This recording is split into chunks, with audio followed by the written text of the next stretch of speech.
Bismillahirrahmanirrahim. Assalamualaikum warahmatullahi wabarakatuh. Waalaikumsalam warahmatullahi wabarakatuh. Alhamdulillahirabbil alamin. Wassalatu wassalamu ala asyrofil anbiya'i wal mursalin wa ala alihi wa sahbihi ajma'in. Amma ba'd.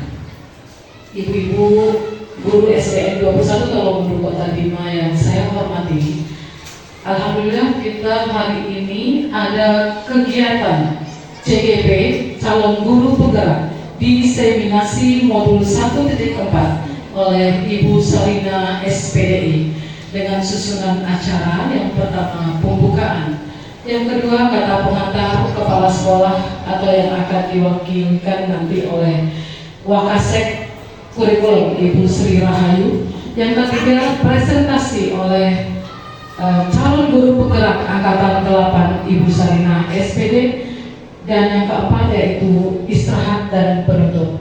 Marilah kita membuka acara hari ini dengan sama-sama membaca basmalah. Bismillahirrahmanirrahim. Selanjutnya kata pengantar dari kepala sekolah yang diwakilkan oleh Ibu Sri Rahayu SPD. Kepadanya disilakan.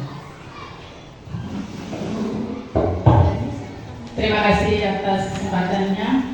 Sebelumnya saya ucapkan terima kasih kepada Bapak Arif nih, karena satu aja, dan ibu-ibu yang lainnya atas luangan waktunya untuk menghadiri kegiatan diseminasi yang dilaksanakan oleh CGP Angkatan 8 yaitu Ibu Salina SPDI.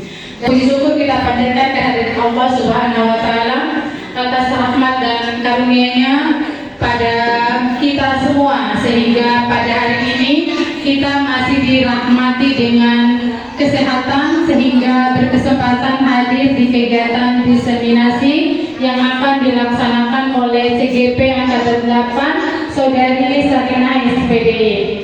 Salawat dan salam senantiasa kita hantarkan kepada junjungan kita Nabi besar Muhammad SAW, Nabi akhir zaman, Nabi yang membawa kita dari alam gelap menuju alam terang, yaitu dinul Islam. Semoga kita semua yang hadir di siang hari ini mendapat syafaat dari beliau di akhir hayat nanti.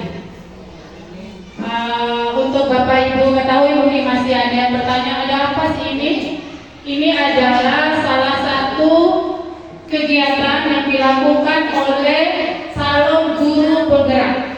Apa itu calon guru penggerak? Bisa kita sebut dengan CGP. CGP atau guru nanti akan menjadi GP kalau sudah selesai melaksanakan pendidikan. Ini adalah salah satu program unggulan Kemendikbud, bukan Dikbud kota ya. Ini Kemendikbud dari pusat, terpantau di sana, terpantau di pusat. Dan saya sendiri adalah alumni CGP ini yang sudah menjadi GP. Jadi ini bukan kegiatan mengada-ngada untuk menyita waktu guru-guru yang lainnya untuk mengikuti ini, tapi tidak. Bagi guru-guru yang tidak berkesempatan hadir atau berkesempatan untuk mengikuti CGP karena tidak gampang untuk lulus ke sana, bukan hanya tidak gampang, tetapi Bapak Ibu guru juga tidak akan pernah mau karena memikirkan bagaimana kegiatannya. Untuk itu, lewat kegiatan Ibu Salina yang sudah berhasil masuk ke pendidikan ini, Ibu Salina berusaha berbagi kepada kita yang mungkin tidak akan pernah masuk ke program guru penggerak ini. Karena perlu Bapak Ibu ketahui bahwa pendidikan guru penggerak ini sungguh program yang sangat luar biasa, khususnya bagi saya sendiri yang sudah mengalaminya. Berbagai pengalaman, wawasan yang saya peroleh untuk di sini, bukan Bapak Ibu ketahui banyak hal positif yang bisa kita ambil dari program CGP ini. Salah satunya yang saya rasakan sendiri ketika mengikuti pendidikan guru dalam jabatan. Saya mendapatkan keistimewaan karena saya adalah alumni GP, guru CGP, alumni CGP mendapatkan kemudahan bahwa saya tidak mengikuti pendidikan lagi. Saking istimewanya dan saking bagusnya program ini. Jadi gak rugi kayaknya kalau kita mengikuti apa yang dilakukan sama Ibu Sarina ini. Ini dalam program guru penggerak itu ada 10 modul. Tapi jangan takut dulu dengan 10 modul. Saya sudah melewatinya dan kalau saya prinsipnya itu kalau orang lain nggak mati saya pun pasti mampu itu. Karena macam mati mungkin atau macam geger otak karena ikut itu. Nggak ada. Semoga pada kegiatan ini kita mendapatkan hal yang positif seperti materi pada hari ini itu budaya positif. Jadi presiden nanti akan memaparkan budaya positif apa yang dilakukan yang bisa kita tiru, yang bisa kita ikuti. Oke, semoga lancar dan bermanfaat buat kita semua. Amin. Kalau ada kesempatan untuk ikut guru penggerak, ayo kita ikut. Saya akan bantu. Saya akan bantu. Oke, nilai kasih budaya. Wassalamualaikum warahmatullahi wabarakatuh.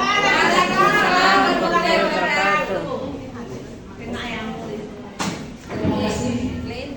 Demikian kata pengantar dari kepala sekolah dan atau yang mewakili tadi.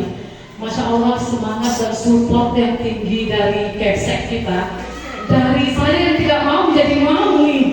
Selanjutnya acara presentasi oleh calon guru penggerak angkatan 8 kepada Ibu Sarina SPD dipersilakan.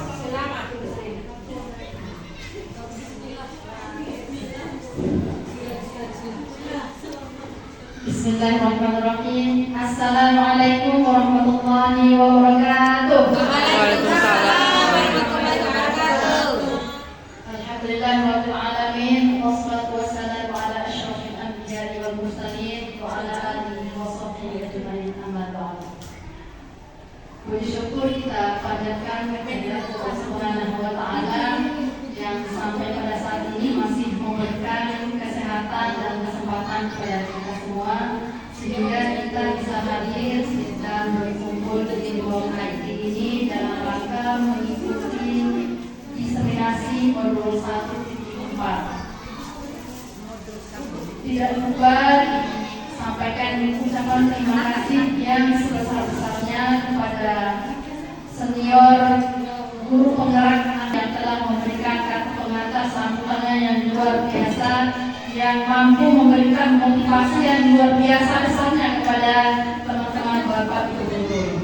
Ya, terima kasih juga kepada Ibu moderator, Ibu Ricardo SPD yang telah bersedia menjadi moderator pada kesempatan ini. Dan terakhir tidak lupa saya ucapkan terima kasih kepada teman-teman, kepada Bapak Ibu yang telah berkenan hadir untuk mengikuti acara pada siang hari ini.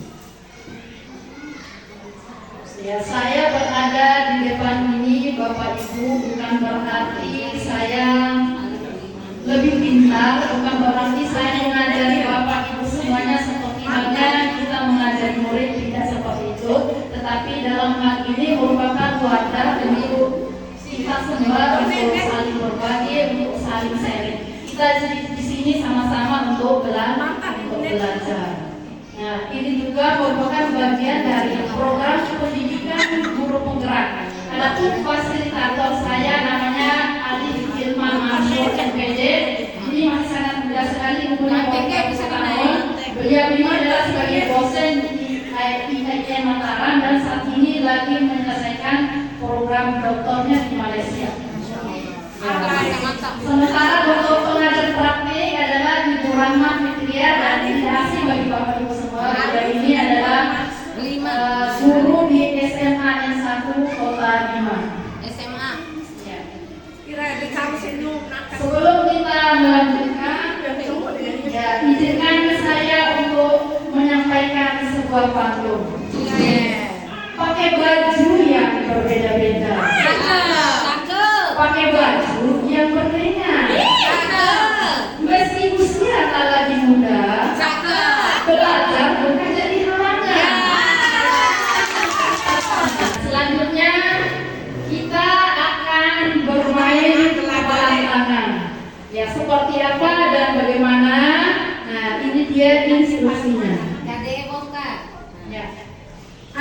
dan B. Silakan Bapak dan Ibu berhadapan dengan teman di sebelahnya. Instruksinya adalah sobeklah secari kertas. Silakan diambil kertasnya di dalam tasnya masing-masing dulu. Sobeklah secari kertas. Tuliskan benda atau sesuatu yang sangat berharga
sendiri. Nah, itulah kaitannya dengan kita tadi mengekalkan tangan dengan menyimpan sesuatu, mendengar sesuatu yang berharga bagi kita. Dan tentunya yang mengontrol apakah kita membukanya, apakah kita melepasnya, menyerahkan dan seterusnya, itu tergantung dari pribadi kita, bukan orang lain. Ya, selanjutnya saya bisa mengontrol orang lain. Sementara dalam teori kontrol, Anda tidak bisa mengontrol orang lain. Ya. Itu maksudnya apa ini Bapak Ibu? Siapa yang bisa memberikan penjelasan? Terima kasih. Saya bisa mengontrol orang lain, stimulus responnya, tapi dalam teori kontrol Anda tidak bisa mengontrol orang lain. Mungkin maksudnya seperti ini. Saya bisa mengontrol orang lain dengan sesuatu yang baik, cara yang lebih baik, tapi saya tidak bisa mengontrol orang lain untuk memaksakan kehendak saya mau mengikuti apa yang saya mau. Mungkin itu pemahaman saya. Iya. Luar biasa. Tepuk tangan untuk Ibu Neti. Ya, pada teori stimulus respons, pemaksaan ada setelah bujukan. Tetapi pada teori kontrol di sini ada kolaborasi. Ya. Misalnya kita sudah buntu ini, gimana saya ini harus melakukan apa nih? Tetapi ketika kita berkolaborasi, berdiskusi dengan teman-teman kita, nanti kita akan menemukan solusi-solusi hal yang baru. Itulah maksudnya. Nah, berikutnya model berpikir menang kalah. Sementara dalam teori kontrol, model berpikirnya menang-menang. Itulah dalam Merdeka Belajar ini Bapak Ibu semuanya. Ya, tidak ada yang kalah, tidak ada yang menang. Semuanya menang-menang. Karena apa? Karena anak didik kita itu mereka lahir dengan potensi masing-masing. Jadi tidak ada yang juara. Selanjutnya adalah disiplin. Ya, berasal dari bahasa Latin yaitu disiplina yang artinya belajar. Mana asal dari kata ini berkonotasi dengan disiplin diri dari murid-murid Sokrates dan Plato. Tidak asing bagi Bapak Ibu semuanya bahwa Sokrates dan Plato ini merupakan murid dan gurunya. Plato adalah murid dari Sokrates, sementara Plato ini adalah guru dari Aristoteles. Ini merupakan seorang filsuf yang terkenal yang banyak mempengaruhi pemikiran-pemikiran di dunia barat, bahkan di kita sekarang ini. Nah, selanjutnya disiplin ini membuat orang menggali potensinya menuju sebuah tujuan apa yang dia hargai. Namun dalam budaya kita, makna atau kata disiplin telah berubah menjadi sesuatu yang dilakukan seseorang atau orang lain untuk mendapatkan kepatuhan. Kecenderungan umum adalah menghubungkan kata disiplin dengan ketidaknyamanan, bukan dengan apa yang kita hargai atau pencapaian untuk suatu tujuan mulia. Nah, selanjutnya nilai-nilai kebajikan universal. Nilai-nilai kebajikan universal adalah sikap-sikap positif manusia. Nah, kaitan dengan budaya positif, nilai-nilai kebajikan, sebenarnya apa sih yang terlintas dalam pikiran Bapak Ibu semuanya? Ketika kita berbicara budaya positif, nilai-nilai kebajikan, apa yang Bapak Ibu berpikirkan? Menurut Dr. William Glasser pada teori kontrolnya, nilai-nilai kebajikan itu adalah sifat-sifat positif manusia yang merupakan tujuan mulia yang ingin dicapai oleh setiap individu. Nilai-nilai tersebut bersifat universal, lintas bahasa, suku, bangsa, agama maupun latar belakang. Dengan mengaitkan nilai-nilai kebajikan yang diyakini seseorang, maka motivasi intrinsiknya akan terbangun sehingga menggerakkan motivasi dari dalam untuk mencapai tujuan yang diinginkan. Ini menurut Dan Gosen. Itulah kenapa kita pada saat ini saling sharing dan sebagainya. Supaya apa? Supaya kita memunculkan nilai-nilai intrinsik dari dalam diri siswa kita. mempengaruhi dari dunia luar. Misalnya, saya melakukan hal seperti ini kira-kira karena apa ya? Bukan karena ayo kita pergi ke sana, kita ambil itu dan sana. Bukan hanya ajakan, bukan hanya motivasi dari luar, tapi berangkat dari dalam hatinya. Teori motivasi, hukuman, penghargaan, dan restriksi. Nah, sekarang pertanyaan dari saya Bapak Ibu Guru, apakah hukuman itu sangat efektif nggak untuk mendisiplinkan siswa? Bagi yang ingin menjawab, silakan. Iya, ini senior guru penggerak. Terima kasih atas kesempatannya. Untuk hukuman pada era sekarang ini tidak akan berefek baik kalau untuk diberikan kepada peserta didik, karena kita memberikan hukuman pada saat itu dan hanya saat itu saja dia akan berubah, tidak berkelanjutan. Jadi perlu ada cara lain. Nah, inilah yang mungkin akan disampaikan oleh Bu Sarina nanti. Jadi untuk kita saat sekarang ini pemberian hukuman kepada siswa itu tidak tepat, khususnya pemberian hukuman secara fisik ya, memberikan pembelajaran kepada anak-anak. Jadi kata hukum ini lebih kepada fisik kan selama ini, tetapi ada bentuk lainnya yang perlu kita terapkan untuk sekarang ini. Itu kalau menurut saya. Sekali lagi tersalut untuk Ibu Ayu yang telah memberikan pendapatnya. Tepuk salut, salut, salut, salut, salut, salut. Nah, selanjutnya adalah teori motivasi perilaku manusia. Ada beberapa hal yang menyebabkan manusia itu kenapa melakukan hal tersebut. Yang pertama, itu adalah untuk menghindari ketidaknyamanan atau hukuman. Ya, tentu saja apa yang terjadi apabila saya melakukannya, itu pikirannya dia. Nah, ternyata itu merupakan motivasi eksternal. Dia melakukan itu karena untuk menghindari ketidaknyamanan atau hukuman. Nah, yang kedua adalah untuk mendapatkan imbalan dari orang lain atau institusi. Kira-kira apa yang akan saya dapatkan apabila saya melakukan ini, apabila saya mengerjakan ini, itu dan seterusnya. Nah, itu juga masuk ke motivasi eksternal, motivasi dari luar sehingga mempengaruhi dia untuk melakukan hal tersebut. Nah, yang ketiga adalah untuk menghargai diri sendiri.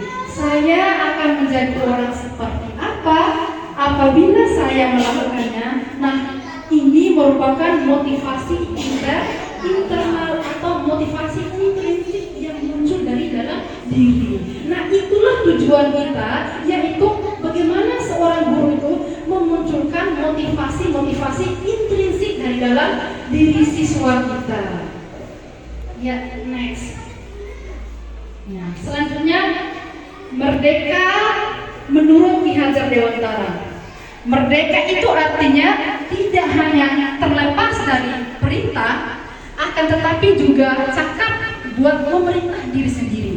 Nah, berdasarkan hasil penelitian Johnson, Bapak Ibu semuanya, bahwa dari beberapa pekerjaan itu, salah satunya yang membuat seseorang itu stres adalah bekerja atau profesi sebagai seorang guru. Hasil penelitiannya kenapa seperti itu? Ternyata yang membuat 1 dari 5 orang guru memiliki stres yang tinggi. Kenapa? Karena dia berhadapan dengan murid-murid yang berbagai macam latar belakang, hobi, orang tua, wali murid dan seterusnya. Itulah yang menyebabkan seorang guru itu memiliki tingkat stres yang tinggi. Nah, itulah kalau kita belum mampu untuk memerintah diri sendiri menurut Ki Hajar Dewantara ini, itu artinya kita masih terpenjara.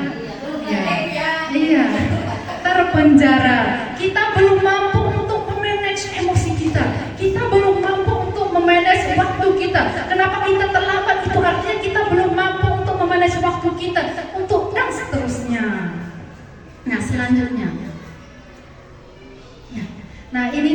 kaitan dengan hukuman, dihukum oleh penghargaan. Bahwa inilah yang masih kita amalkan selama ini Bapak Ibu semuanya, bahwa penghargaan itu berlaku sama dengan hukuman. Dalam arti meminta atau memujuk seseorang melakukan sesuatu untuk memenuhi suatu tujuan tertentu dari orang yang meminta atau membujuk, dorongannya eksternal. Ada faktor ketergantungan, beberapa dampak dari pemberian penghargaan menurut Alficon. Ya, ini pengaruhnya pengaruh jangka pendek dan jangka panjang. Ya, penghargaan hukuman, penghargaan mengurangi ketepatan, tidak efektif, merusak hubungan dan seterusnya. Mari kita lanjutkan dulu. Nah, ini dia, dihukum oleh penghargaan. Bahwa penghargaan juga itu adalah sebuah hukuman. Kenapa? Penghargaan menurunkan kualitas, penghargaan mematikan kreativitas, penghargaan mengurangi motivasi intrinsik. Ya, siapa dari Bapak Ibu guru yang bisa memberikan penjelasan kaitan dengan dihukum oleh penghargaan?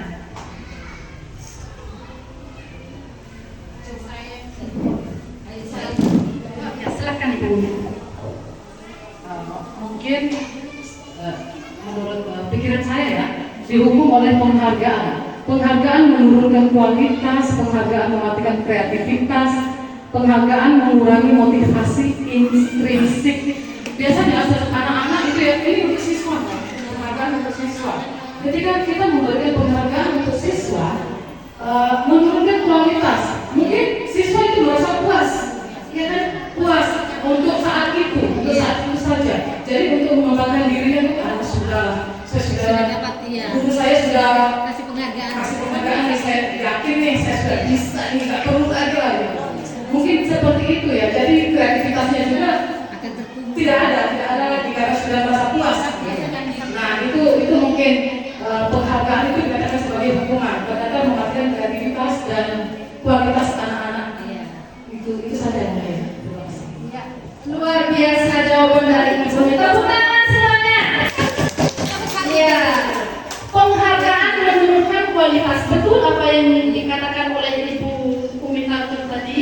Ya, dia terlalu sudah puas. Ya, karena sudah mendapatkan penghargaan, akhirnya dia terkadang merasa sudahlah, karena sudah puas. Sementara mematikan kreativitasnya.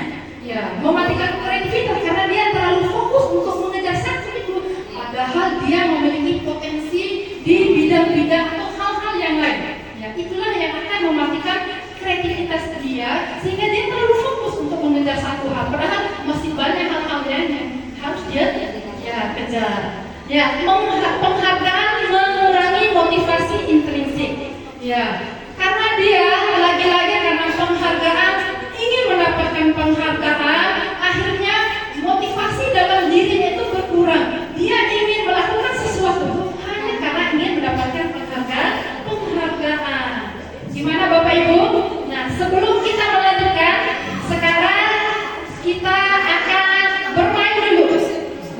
Setiap saya mengatakan 21, silakan langsung pegang tangan temannya di sebelah.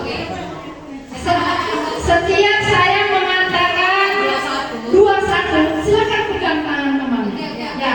Siapa yang cepat pegang tangannya berarti dia fokus.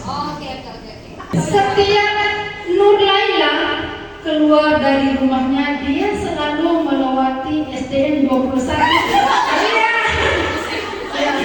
Masih ada yang belum bergerak. Nah, sekarang kita ulangi. Instruksinya. Setiap saya menyebutkan 21, saya langsung beri sampai sebelahnya. Setiap Nur Laila keluar, dia selalu melewati SDN 21.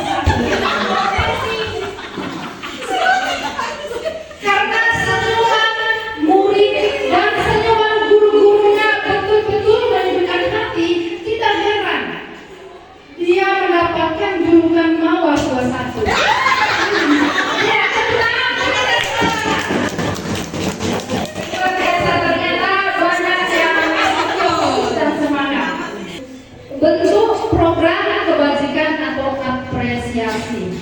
Dalam memberikan apresiasi atau pengakuan perlu diingat beberapa hal. Nah, misalnya ketika kita bingung, nah kalau tidak ada hadiah terus bagaimana, seperti apa? Berarti nanti mematikan kreativitas, berarti nanti tidak ada lagi semangat dan seterusnya. Ya. Ada jalan keluarnya, yaitu beri dukungan secara khusus. Misalnya anak-anak kita dia telah mampu untuk membuang sampah di tempatnya. Luar biasa, misalnya siapa namanya Endang, luar biasa telah membuang sampah pada tempatnya. Luar biasa.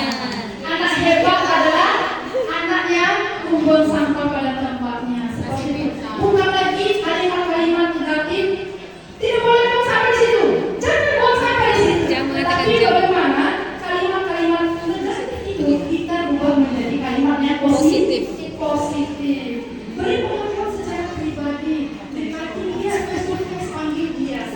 Misalnya. Nah, beri pengakuan kepada semua murid. Berganti yang supaya tidak adanya rasa saling iri hati. Beri pengakuan secara konsisten. Jangan hanya kasih pengakuan sekarang minggu depan lagi. Nanti akan hilang hasilnya. Berarti secara terus menerus. Ya, fokus pada proses. Ya, prosesnya yang kita lihat. Bagaimana anak ini betul-betul berprestasi mestinya, bukan hasilnya. Selanjutnya. Ya, sekarang kita akan identifikasi tindakan guru. Nih, kira-kira hukuman atau konsekuensi ini. Yang pertama, mencatat 100 kali di dalam buku kalimat saya tidak akan terlambat lagi ke sekolah. Misalnya perintah kita kepada murid, silakan kamu tuliskan saya 100 kali ya di dalam bukunya, saya tidak akan terlambat lagi, pokoknya 100 kali. Kira-kira itu hukuman atau konsekuensi Bapak Ibu? Kalau saya konsekuensi. Angkat tangan yang hukuman. Angkat tangan yang konsekuensi. Iya. Nanti kita lihat jawabannya, kita teruskan dulu. Ya, tapi tetap diingat ya Bapak Ibu semuanya jawabannya. Lari mengelilingi lapangan basket 2 kali karena terlambat hadir di sekolah. Itu hukuman atau konsekuensi? Iya. Tidak kedua-duanya.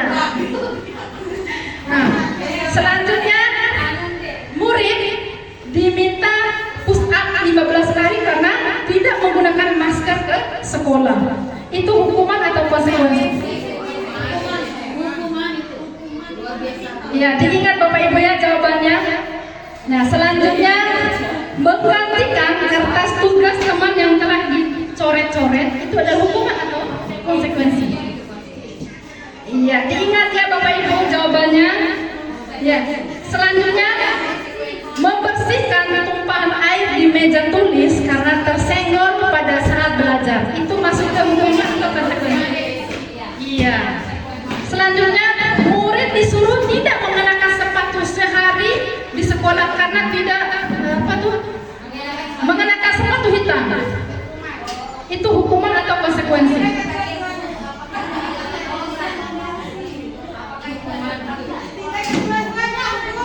Ya, ingat Bapak Ibu jawabannya.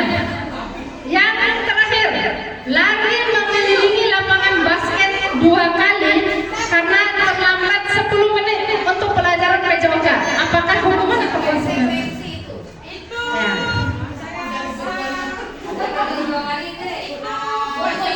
Iya.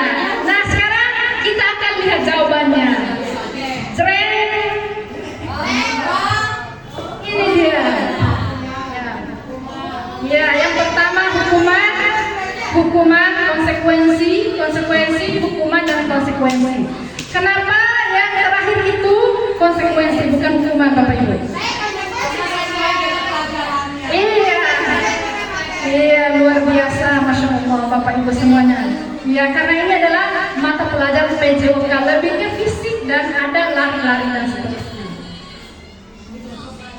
Ya. Nah, sekarang identitas gagal dan identitas sukses.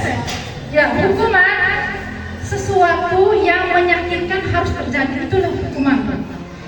Ya. Sementara konsekuensi sesuatu harus terjadi dia. Terus bagaimana dengan restitusi? Restitusi itu merupakan pintu. Ya. Selanjutnya, hukuman tidak nyaman untuk murid atau anak untuk jangka waktu panjang. Sementara konsekuensi tidak nyaman untuk jangka waktu pendek. Ya, sementara restitusi itu menguatkan untuk murid dalam jangka waktu yang panjang. Ya, supaya nanti kita bisa membedakan ini yang terbagus, yang baik ini kira-kira hukuman konsekuensi itu restitusi. Iya, karena semuanya sudah paham kita next Bapak Ibu. Ya. Nah, selanjutnya apa itu restitusi?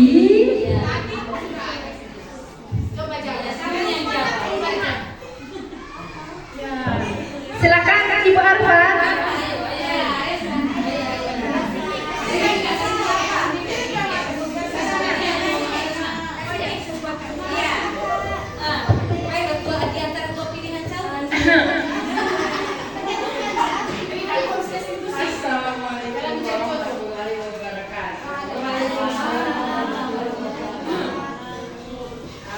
Terima kasih atas informasi yang telah diberikan oleh Ibu Guru materi. Tadi saya sudah membaca penjelasan sedikit tentang restitusi. Kalau saya lihat di bagian belakang merupakan suatu pilihan. Saya tidak mau melihat apa, tetapi Lihat yang positif. mungkin pemilihan pilihan yang positif dari dalam atau bagaimana saya. Dari luar. Luar biasa Ibu Arfa. Tepuk salut dulu untuk dia. Tepuk salut. Salut, salut. Salut, salut. Salut. Iya.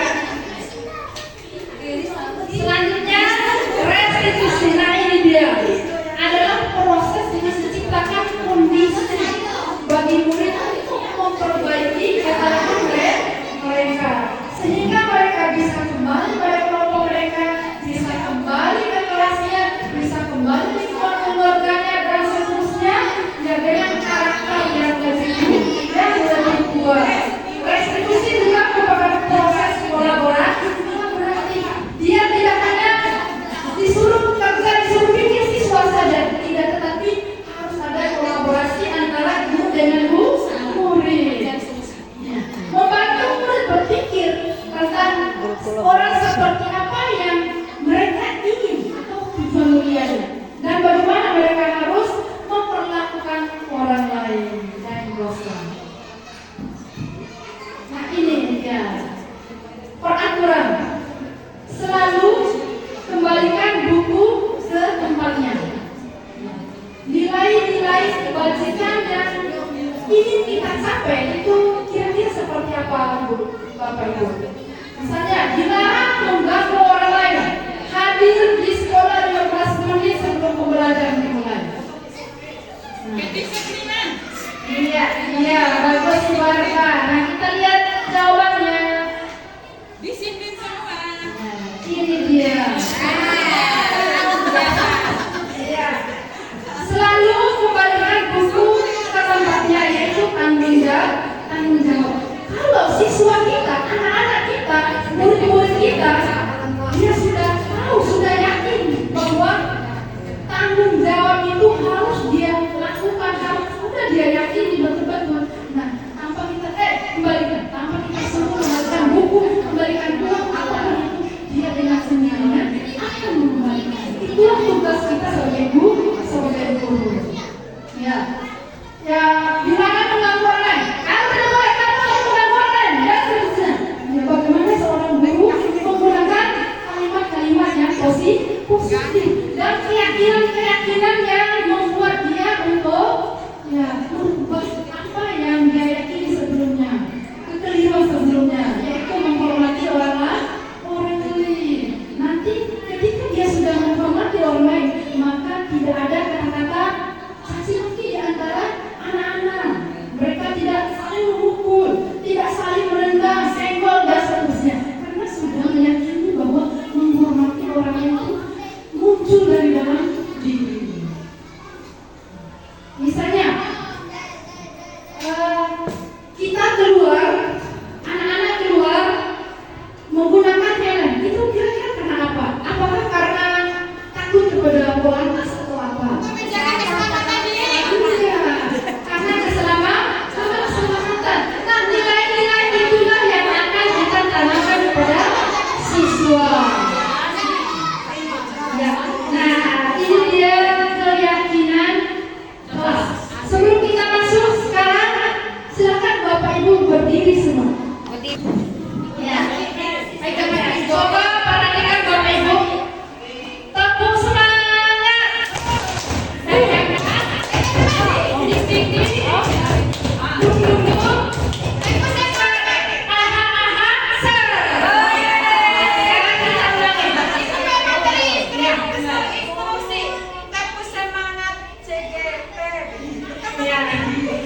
Tepuk semangat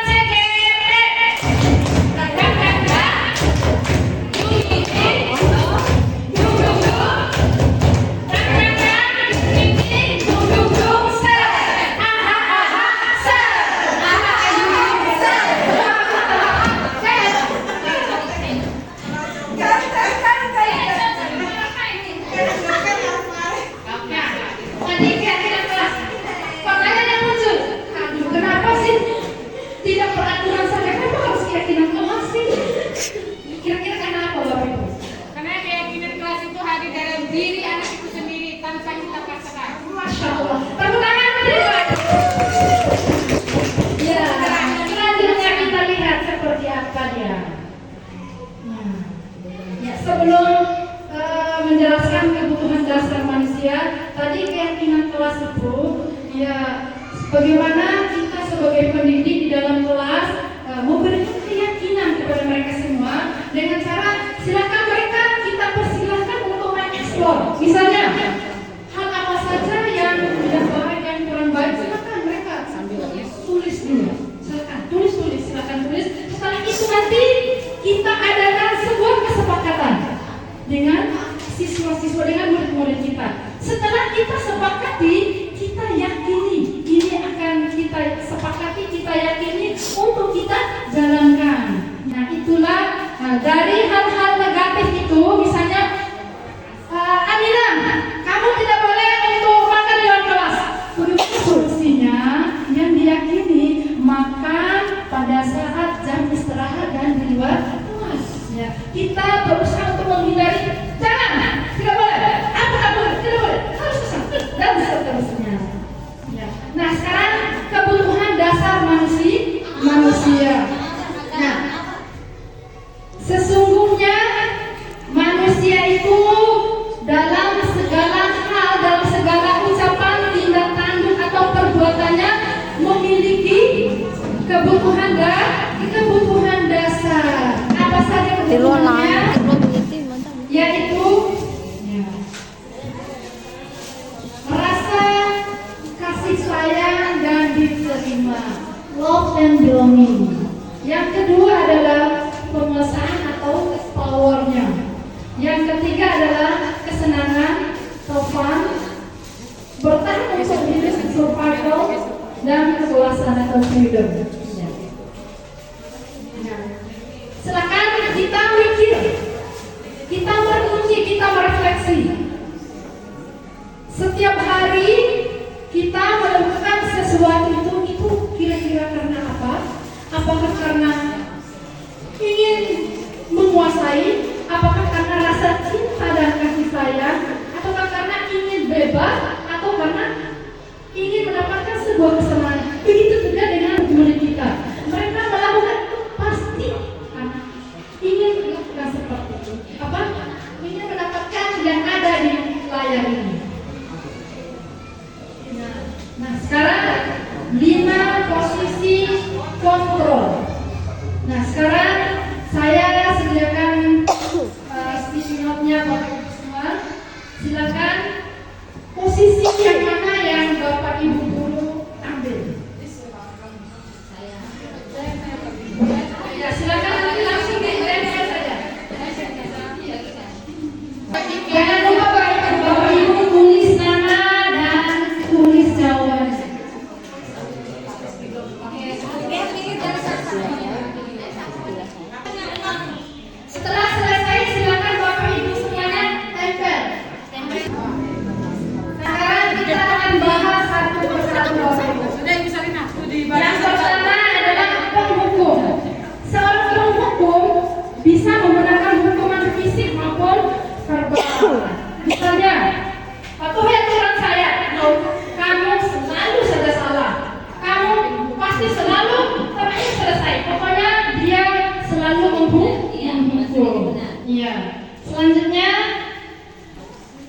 posisi pembuat merasa bersalah. Contohnya. Nah, itu ayo Be. Ya, saya kecil pelajaran saya udah kasih sama ibu jelaskan untuk orang tua kamu di rumah sudah memberikan pendidikan kamu dari sekolah, tapi sikap kamu begini di sekolah. Iya. Seperti itu. Iya. Iya. Sangat tepat sekali itu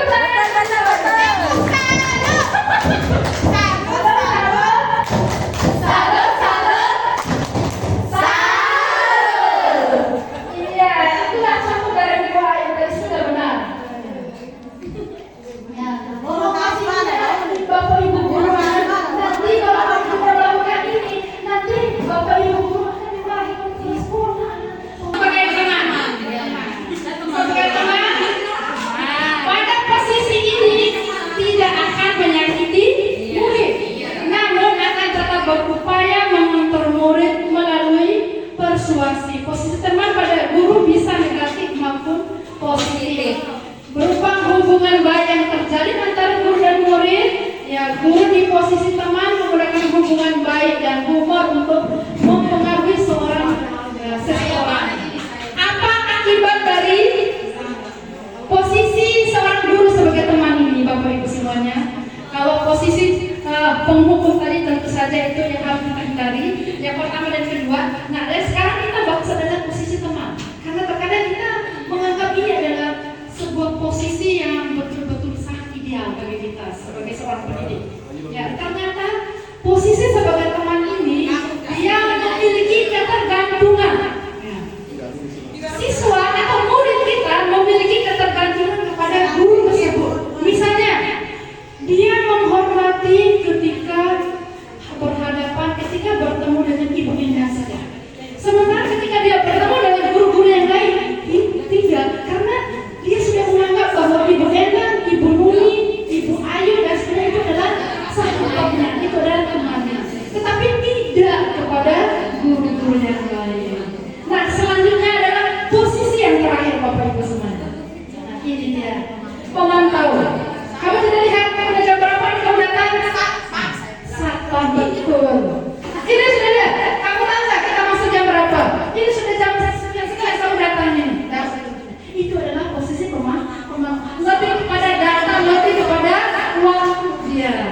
Cek ada berapa yang pilih teman, ada berapa yang boleh kan? Ya. Sita tutupi air saya.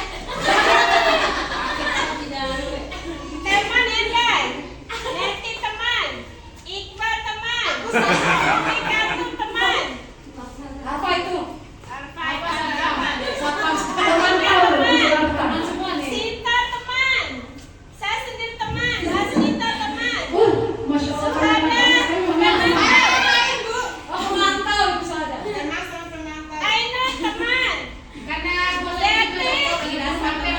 teman dan teman sama siapa? Kalau mereka pulang teman. Sita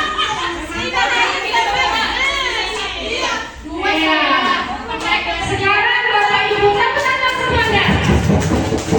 Sekarang kita masuk ke posisi terakhir,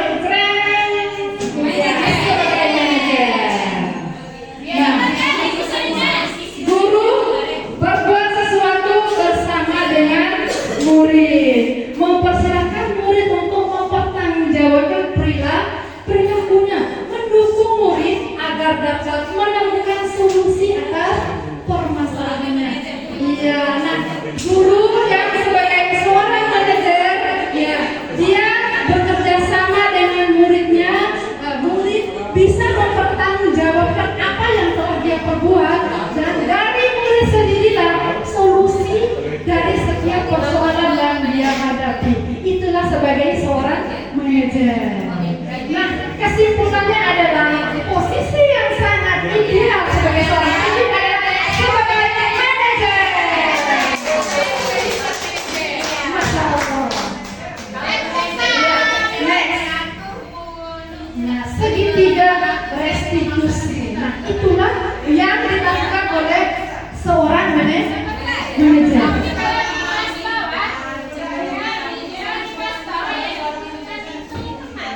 Ya. Nah, ini lebih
restitusi.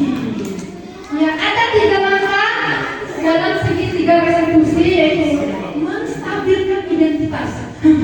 Siswa yang lagi proses sebentar marah-marah. Kalau kita kan kamu, ini sama siapa? Nanti malah makin kacau balau hatinya. Bagaimana caranya? Yaitu kita menstabilkan, tenangkan dulu hati dan pikirannya. Begitu Bapak Ibu. Bisa berangkat supaya cepat baikkan dalam berantem tadi. Baru kita bahas yang mana? Iya, tepuk tangan terus ya.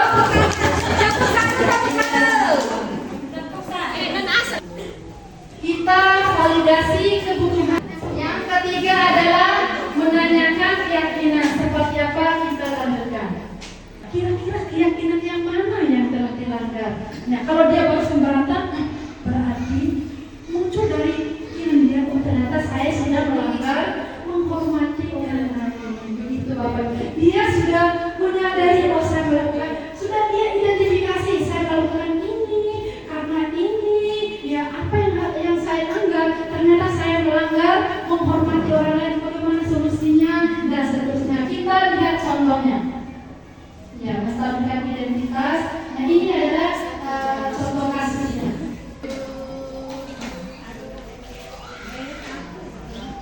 Ini kasus keterlambatan.